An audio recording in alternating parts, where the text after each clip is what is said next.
Welcome to the Real Estate Pros Show, where we interview real estate investing professionals from coast to coast, as well as the service providers that serve the real estate investing industry.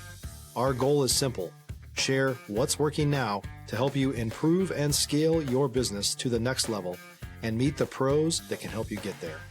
Real Estate Pros is powered by Investor Fuel, America's leader in helping real estate investors and professionals build the business you need to live the life you've always dreamed of. Let's start today's show. Property insurance for real estate investors doesn't have to be difficult, but it does need to be there to protect you when you need it. MyInvestorInsurance.com not only provides insurance at 15 to 30% cheaper than traditional agencies, it's built specifically for real estate investors like you. You can set up an account in about 2 minutes, get quotes on properties, turn on and turn off insurance for your fix and flip or rental properties in around 2 minutes without having to talk to anyone directly, all through our portal. There's no better way or faster way to make sure you've got the coverage you need to protect you, and no more lengthy policies either. Once you're set up, you're billed monthly and prorated by the day for however long your policy is active. It's powered by MSI, the third largest independent MGA, with 1.5 million customers and more than $1 billion in cumulative premiums written. Get set up today in about 2 minutes at myinvestorinsurance.com/fuel. All right. Hey, guys, welcome back to the show. I'm here today with Onaje Barnes, and what we're going to be talking about today is starting your wealth journey, right? Helping you get to that point that you're looking to achieve. Remember, guys, at Investor Fuel, we help real estate investors, service providers, and really all real estate entrepreneurs 2 to 5x their business. And we provide the tools that allow them to build the businesses that they want to live and in turn live the life they've dreamed of. So Onaje, I said that right? Yeah, that's it. All right, man. Welcome to the show. Thanks for having me, John. Yeah, I'm super excited. We talked a little bit before we got on here, kind of about, what your journey is. And I'm excited to go more into it and share that with our audience. But before we do that, tell them kind of about you, right? Where you came from, how you got into real estate, what got you to this point today? Yeah, I'm from Houston, Texas. Kind of grew up, didn't grow up with a lot of money. Mom had 4 kids, single parent. And, I started my life just trying to do all the right stuff, right? Right stuff was go to college, make good grades, go to college. So I did that, right? Made good grades, went to college, went to the University of Texas, Austin, majored in economics, checked boxes, got internships, got on with in corporate America, working as a buyer for Macy's. When I got my corporate job, a lot of people hate their corporate job. I actually liked mine. It was actually really cool. Being a buyer, I bought things like lingerie and men's apparel, really cool stuff, right? To go out and go do. But 3 years in, my company actually merged with Macy's at the time, and they laid off 25,000 people. Oh, man. What year was this? This is probably maybe 2006, 2007. Ooh, so okay. I was with a company called Foley's at the time, large department store chain. Most people know it as Macy's now. But long story short, that's happened to a lot of people in America, right? The layoff thing, I'm kind of in that generation where, the people above me were used to working for a same company 20, 25 years. So that's what I was taught, right? I was taught that, hey, if you continue to just work hard and do the right thing, necessarily corporate wise, you're going to get to wherever you want to get to. Well, I did all that. And I found myself at 25, 26, looking for another job. Now, cool thing was I was still young. I had a good resume, and, I got hired on pretty quickly. But a lot of the people who were in the company who were me and your age now, back then, they weren't getting hired, right? A little ageism going on. And I noticed that, and I just looked up and I thought to myself, I said, okay, if I continue down this path, will I achieve my financial goals? I might end up bouncing around from company to company. But more importantly, I realized a cold hard truth. When you get hired by somebody, it's not their job to get you rich. They don't promise you any of that. No. Right? Stop living on an island and join the #1 mastermind in America for professional real estate investors. Investor Fuel is a community of hundreds of the nation's top investors working together to build stronger businesses and better lives. In addition to the amazing community of real estate investors acting as a board of advisors for one another, Investor Fuel members have access to 100% funding on purchase and repairs for our members only, a health insurance program, and benefits and discounts that more than pays for the membership of most of our members, meaning it's actually costing you money to not be a member of Investor Fuel. If you're looking to scale your business and build a business that allows you to live the life of your dreams, please visit investorfuel.com today and book a call with our team. There's no contract that says, I'm going to make John wealthy. I'm actually going to give him a retirement. They don't say that. Nope. Right? They don't say that we're going to guarantee that you retire with dignity in your later years. Like there's no sign up for that, right? Right? No, they can't. So when I realized that in the cold hard truth that a lot of Americans have to realize is that this is on you, right? This is on you. Yep. And that led me to start reading some books and educate myself. The purple one. You know it, right? Everybody I talk to, man. So when I got started, I read this book, this purple book called Rich Dad Poor Dad. Do you know that? Do you know that book? Yeah. You know what's interesting though? I read the second book first. I read Cash Flow Quadrant. Cash Flow, okay. And most people read both. Most people know the first book first or whatever. I actually read Cash Flow Quadrant first. But either way, we all know the book. Yep, yeah, exactly. So cool. Keep going. Sorry to interrupt. No, you're right. Like that's how powerful that book was for a lot of people. Yeah, and I read some other books as well. But long story short, I went about 6 months of reading, and I'm like, okay, I'm gonna get into this thing called real estate. Now, still didn't really have a lot of money because I was kind of in entry level roles. All this were, a couple corporate jobs. My fiance / wife at the time, she was an educator. So we were kind of just, regular salary type people, right? Sure. Weren't making a whole lot of money. But one thing I knew I wanted to do was get into real estate. And so we just did something super simple, man. We just bought an ugly home for ourselves. Instead of buying that new construction suburban home, we bought a ugly home in a good older neighborhood. And original owner, 1960 build, green shag carpet, gold foil on the wall. Yeah, baby. Right. And, we bought that. We got a great loan product, which I'm a big fan. If you're an investor, make sure you understand the loan game, right? Make sure you understand lending. But we got a FHA 203K loan, which is a renovation loan for the viewers, right? If most people have heard of FHA, there's also a component that they will give you the renovation money. Okay. And we got that loan, and when I tell you I ain't had no money, I might have had $5,000 in my pocket, like maybe, right? Which is more average to the average American. Most people don't have a ton of money in their, in their bank account. Right. So did that. They gave me the money to renovate the property. 6 months in, we bought a property for $135. We put about $30,000 into it. The neighborhood was going for about $240. Next thing you know, 6 months in, I've got $40,000-ish in the cash out refi. Speeding that up on my first deal. And at the not bad. Not bad.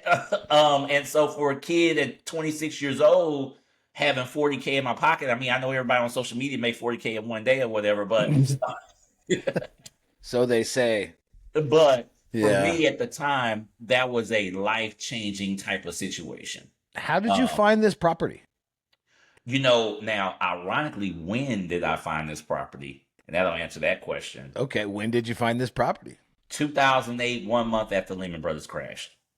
Get out. Yeah. Did you just door knock it? Did you mail it? No, I'm saying they were everywhere. Well, yeah, I imagine that.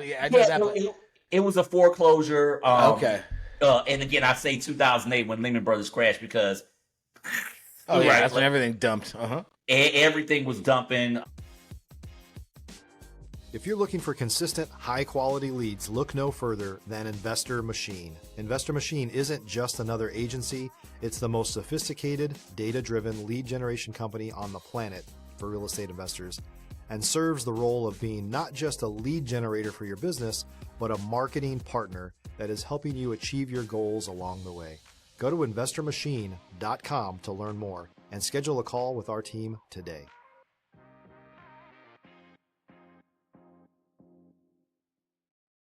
And so everybody was getting out of real estate, lots of foreclosures, very, very tight lending environment was very, very tight. So in that kind of environment, so, we were able to find it. It was a different time back then, but it was standard foreclosure. I had a realtor at the time, a friend of mine, was my realtor. And, and was ironically enough, everyone I knew told me not to do this thing. Because real estate was terrible. Because real estate was yeah. So that I always tell that story because that's probably one of the most important moves I ever made in life. And then the second move was in the top 3, right? The second move with that 40, what do you do with that 40 grand? Well, you go out here and go get back on the market, found another foreclosure listed for like $60K. And again, this is in Houston, Texas. Now, Houston, Texas ain't trading for this right now, right? Right. But back then it was. And found one for $60K.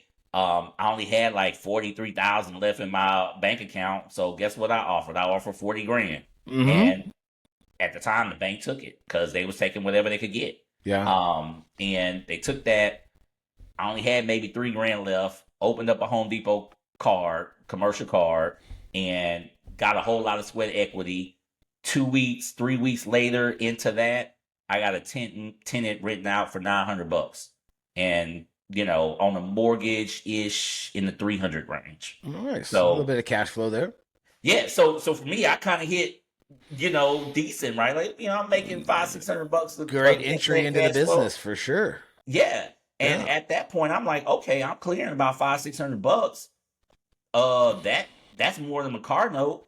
I mean, I make it, that's better than the car note. And at the time, again, I'm young. So I'm like, I like this. This makes a whole lot of sense. And so fast forward, that was probably about 17, 18-ish years ago. We pretty much bought one house at a time for like the next 8 or 9 years, just slow. Hey, did you keep doing that with an FHA loan? Get that extra money flipped? We weren't necessarily doing the FHA because I didn't qualify for that necessarily anymore. But what we did do, and I actually, the first house that we bought, I still live in. We just finished our second renovation because, time goes on, right? Sure.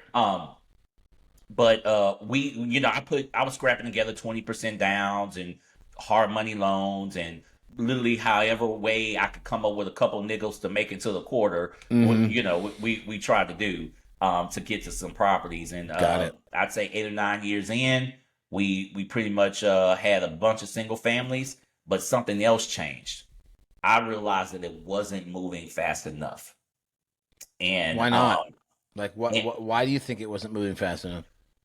Well, one, I probably wasn't educated enough. I mean, I got educated through hard knocks of landlording and renovation, and I mean hard knocks, right? Taking body blows on some bad contractors, bad tenants, all that. We'll talk about all that in a minute. All that stuff, right? All the downside we don't talk about. I got educated that way. But then also, I was married now. I had kids now. So my initial projections on what I thought I needed, I thought I was good with 5 houses paid off. I think I was going to be good to the promised land, right? And then guess what? Inflation happens, right? Yeah. And things of that nature happen. And I'm like, okay, this ain't really enough. Like, I might take care of myself, but I do have this woman here, and I do have these kids here, and I do have extended family and other things and dreams and goals or whatever. So, right. And then something else really, I won't say bad, but I took a L. But when they say you take a loss, sometimes it could also be a learning. Sure. So I took another loss, and this was called Hurricane Harvey. Oof, that's right. Yeah. So I might have hinted, we were accelerating payoffs. So at the time, of course, that 9 years, I never quit my job. My wife never quit her job. So we pumped every dollar that we made in the real estate back into paying down the properties and things of that nature, right? We're Nice. fairly conservative investors by that definition. Sure. And If you're a new or newer real estate investor looking to launch or grow your real estate investing business, please check out Investor Fuel Club. It's a coaching community, but unlike anything you've ever seen before. And you can actually partner with members of our mastermind from coast to coast on deals right in your market. There's no better opportunity to build a consistent business than to literally partner with pros to help you avoid costly mistakes, avoid the need for capital to do deals, and help you eliminate your fears as you're starting your business. Learn more about Investor Fuel Club at investorfuel.com/club. And what we did there, then the Hurricane Harvey hit. And Hurricane Harvey hit two of my homes that were across the street from each other, flooded them both out. Now, I say that was a loss, right? And it was, but it was also a big learning. So what I learned was, one, I was equity heavy. I really wasn't that cash heavy at the time. Big equity heavy. And if you read certain types of books in real estate, they'll tell you like, hey, real estate's fantastic, but don't be parking all your money in it. Yeah. It's a delicate balance between cash out refis and equity, right? Like Stay how liquid. much you really want to be at, right? So I'll speed it up. But what I learned was I saw I'd say both these properties were worth 150 grand a piece at the time ish, right? I bought them super, super cheap. Those are whole other stories, right? I got great deals on those. But essentially I had them paid off. And that money evaporated overnight, right? Like and no lender's going to give you some money on a property that's flooded out. That's not really how they like to do business. That's true.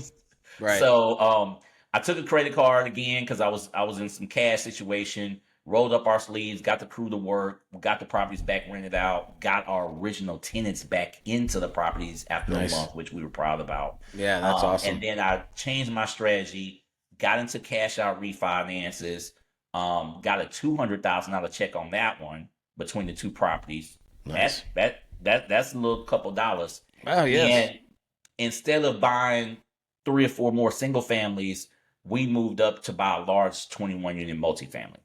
Awesome. Like big jump. So I went from like that 9 is a units big to jump. 30 units overnight. And then that's kind of where we got harder into multifamily. Did the multifamily game, renovated those units, raised rents, raised the NOI. If you guys know multifamily and how to do that, really dug into forcing the value of that property. I want to say maybe 2 years into that property, we were able to get another cash out refinance closer in the 6 range, $600,000 range, and we bought 2 more. Nice. So, Sweet. So that's where the three multi. So how many total doors do you have multifamily? We've got 50 doors total. We have the original 9 single families and around 41 multifamilies, and we got some land as well that we're playing around with that we might build on one day. Okay, some new construction, huh? Yeah, I'm sitting on some good valuable land as well that we can do some things with in the Houston area. So sweet. And we we're operators. I mean, that's what that's what our business has really morphed into, is making sure, because what they don't tell you is 50 doors times the average rent. You expect, like, everybody's in their mind is doing the math right now. How much money is this guy making a month? Well, I'm not making the same money every month because you got to get this money, y'all. Yeah, right, exactly. Yeah, as the joke, the worst part of real estate, or the biggest fear of real estate that most people have, is tenants and toilets. Tenants, toilets, and termites, man. The 3 T's. There you go. And I won't deny that. Yeah. So help our audience out a little bit, maybe some of the newer guys. What were some of your challenges getting into real estate as a whole? I mean, you mentioned you just went out and did it. So what are your challenges getting into it? And then what was your challenges transitioning? Yeah, I think number one, my challenges were the same as the average person, right? I think number one, my challenge, and probably everybody's challenge, is education. Do you know how to get started? Do you know where to get started? What should you do? Who should you call? who should be on your team, right? What does a team look like, right? Right. I think those are some of the initials, and then right behind that, like that, if that's 1A, then 1B is probably the money for everybody, right? That those were my challenges. I told you I didn't really have any money, so I had to kind of really do a lot of research around lending and understanding where and how to get money. And I mentioned education first because, frankly, I wasn't that educated as I should have been. As most people are now, I didn't quite understand wholesaling and how to go direct to seller like I do now. That probably could have accelerated me further. And then, of course, the big one is that, especially today, renting property ain't as easy as it used to be. Especially post COVID, and people feel like they didn't have to pay their rents and all that kind of stuff. So, operations of actually getting the projections of what you think you should be making is not quite easy. Collecting that rent, and then also scaling with the toilets piece, right? And that's the repairs, right? That's what people don't want to get calls in the middle of the night. I've got plenty of those. I've got calls on vacation. Do you self-manage? We do self-manage. We're vertical now. Oh, okay. And the reason why we're vertical is because here's another misnomer. Property management is not a set it and forget it situation. By no means. Meaning you can't, a lot of people think, and a lot of people out here tell people, oh, well, just go get a property manager and you're good. That's not, that's not as simple as that sounds. Right. Because ultimately it's still your money. It's still your investment. This is your money, and no one really loves your money kind of like you, Well, and also too, it's like, you could do most of the stuff that they do, it's not, but to reframe this, there are a lot of great property managers that are out there. I've had a couple on my show, but it's just really about vetting them. Exactly. And I think there are absolutely great property managers out there, but a lot of times they're really, really large companies. And if you're getting started, they may not actually take you on as a client, the good ones. And for me, I kind of tell people, if you've got a job, you've got a W-2, if you got a regular life, managing 4 to 5 properties actually isn't quite that difficult. Like, you can do that. You just have to break it down, right? And we break it down very simply, right? Like, you gotta, we call it, aspects of property management. One, you got to know the law. You should know the law regardless. Yeah, like, you have to protect yourself. But a lot of people don't tell right? You got to know the law in your area, right? Do you live in a landlord-tenant state, a landlord state, or a tenant-friendly state? That's huge. I'm in Texas. I'm not buying rental property in New York. Love New York or California or Cali. Yeah, those are tenant friendly, big time. Yeah, exactly. And you got to know the reasons why, right? I can evict somebody in 3 to 6 weeks. It might take you 2 years somewhere else, right? So, these type of things, understanding how to vet tenants. What are the red flags, right? Do you have a system to take background checks, right? Do you have a system to answer those tenant calls in the middle of the night, right? These are things that can be built out, especially with modern technology. There's so much cool stuff in modern technology. But the point is that the game of real estate, or part of the game when you call yourself a landlord or buy and hold, what we're really trying to do is we're trying to buy a asset that might be worth $250,000, $300,000 and let someone else pay for it. Yeah. That's what we're trying to do, right? That's why I always kind of bring it back to that, right? Because people, I tell people all the time, I always ask them a question. I say, well, what's the easiest way you think you could gain $300,000 in your 401k? You're like, well, how long does that take? Well, it takes years. I'm like, yeah, it takes a long time, right? Like, I've been there. It takes a long time.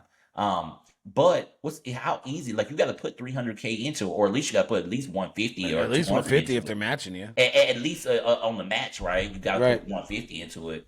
But with real estate, you could potentially put 0, 3.5%, 5%, 10%, 20% down, or be creative with your strategies. If you know creative strategies, you could put that down, and essentially someone else is paying that off. Because as they pay off that mortgage, your equity grows up. And I always like to include You're real getting estate. pay down and Pay appreciation. down and go up at the same time, right? We've got appreciation going on and a pay down at the same time.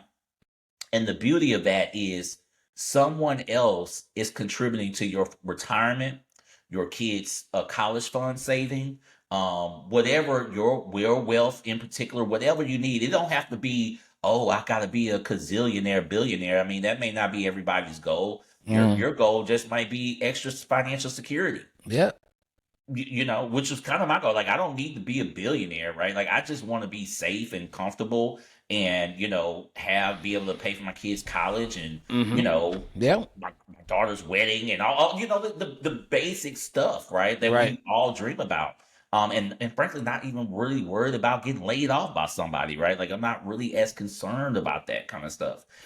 So that's really what I'm on. And the beauty of rental property is that someone else is contributing that for you.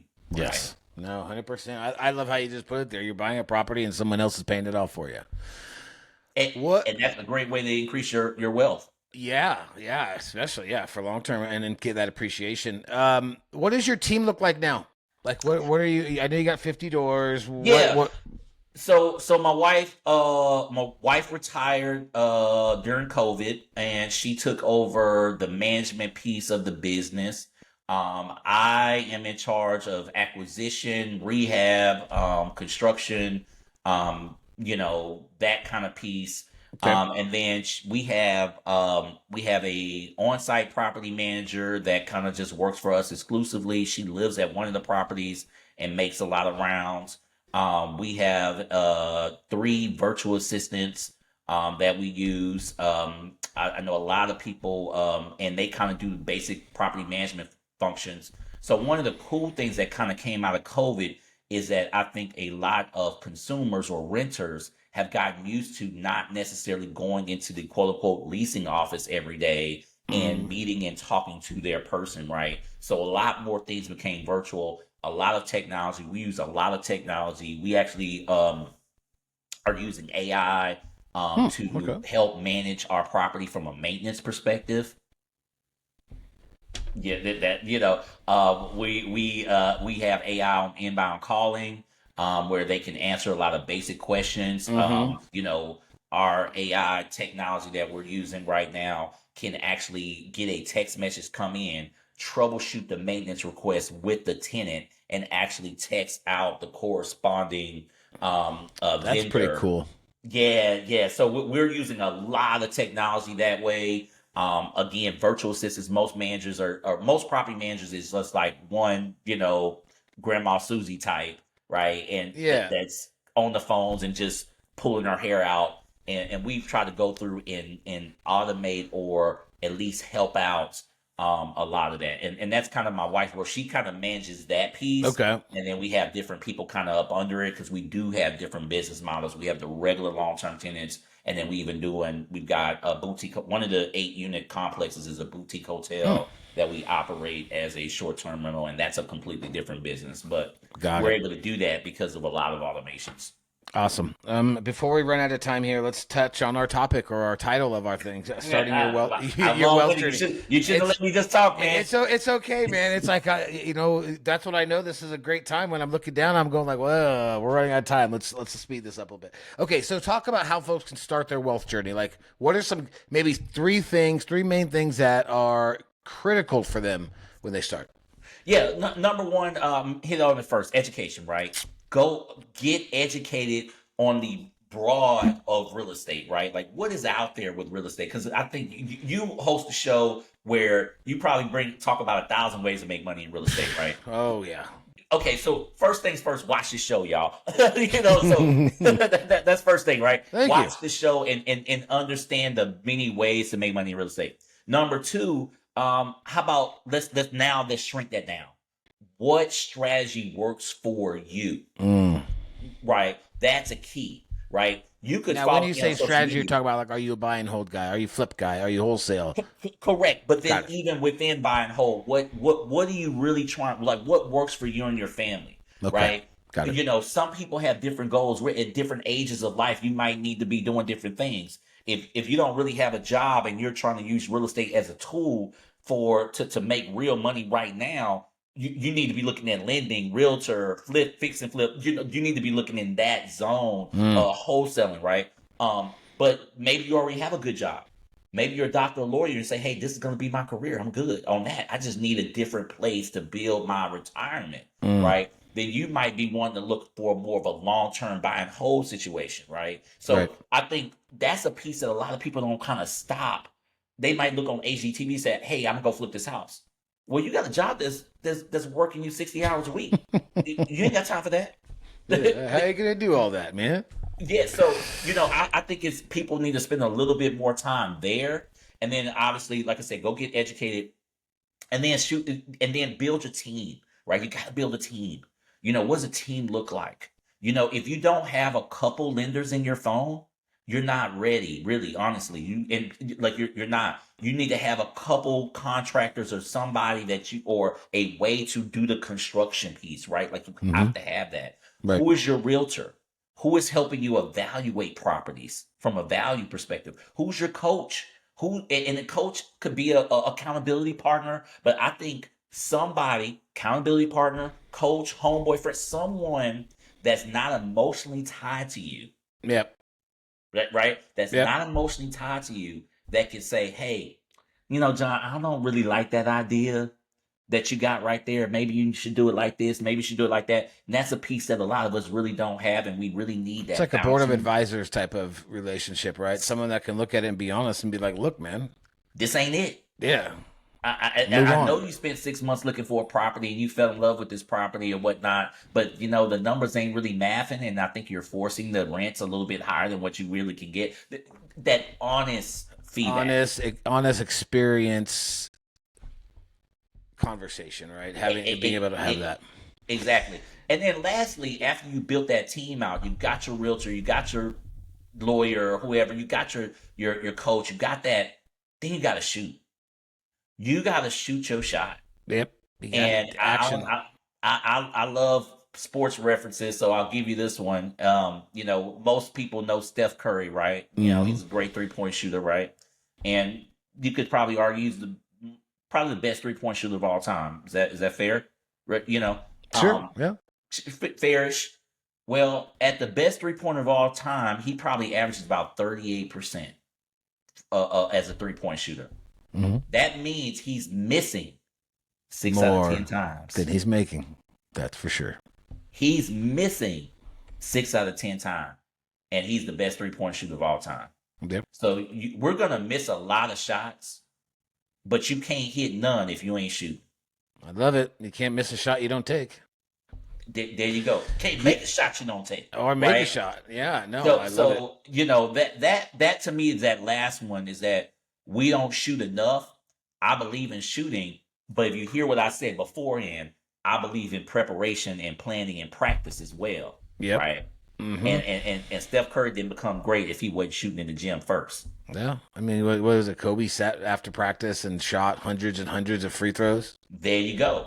And there's just a middle ground between overanalyzing and shooting, right? Yeah. And that's where I try to find people in their comfort zone of, okay, you're ready. Got it. Okay, well, cool. I love it, man. I mean, I think we could take this for like another 30 minutes if we want. But in the effort of trying to make sure we stay within my parameters, so people can get a hold of you, so people can talk to you about your journey, talk to you about, I know you mentioned you have a coaching program. How can they reach out to you for anything? Yeah, real simple. If you can remember my crazy name, Onaje Barnes on all social media channels and onajebarnes.com. Real simple. If you can remember. Well, and I'll put it all. It'll all be in the show notes. Yeah. So you can get me on Onaje Barnes on all social media channels and whatever your favorite social media channel is, and more particularly onajebarnes.com. Perfect, Onaje. Thank you, man. That was a great talk. Guys, I hope you took away all the nuggets I did, and there were a lot. Take action, put the work in, educate yourself, and enjoy your journey. Onaje, thank you again. Thank everybody. You we'll see you on the next episode. Cheers. Thank you for having me. Thanks for joining us for today's Real Estate Pros Show. You can learn more about the amazing benefits of the Investor Fuel Mastermind community, including surrounding yourself with hundreds of other rock stars, 100% financing for your deals, and members-only discounts from vendors you're likely already using that, as a member of Investor Fuel, will save you more than the cost of your membership. Visit investorfuel.com to learn more. If you're interested in joining us as a guest of this show, please visit investorfuel.com/pros to apply. You can also check the show notes for access to free resources, how to get access to world-class lead generation, and much more. Don't forget to subscribe so you never miss another episode. Have a great day. We'll see you on the next show.